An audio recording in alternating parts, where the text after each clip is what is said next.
During the Senate Watergate hearings, it came out, John Dean actually, a former White House counsel, revealed it, that they had at the White House a list of people called the enemies list, those people that we should do harm to.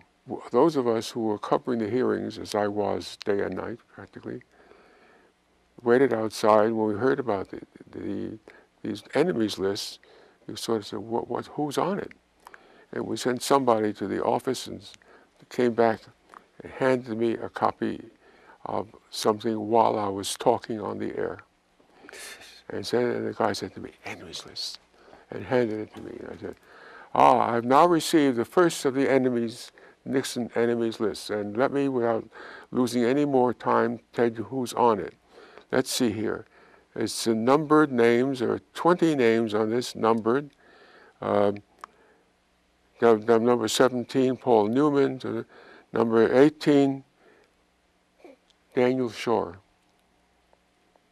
And I almost fainted. I had not seen it. I had not prepared for it.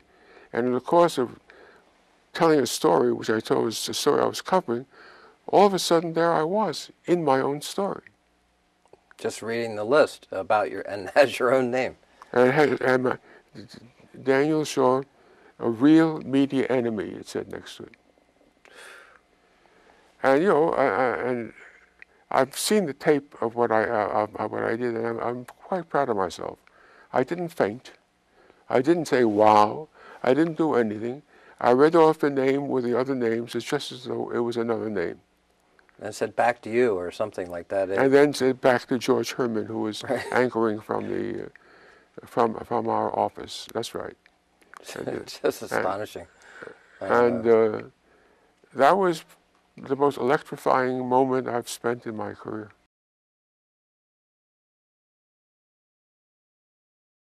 How do journalists, including Daniel Schorr, resist the maze of manipulation and cut through it?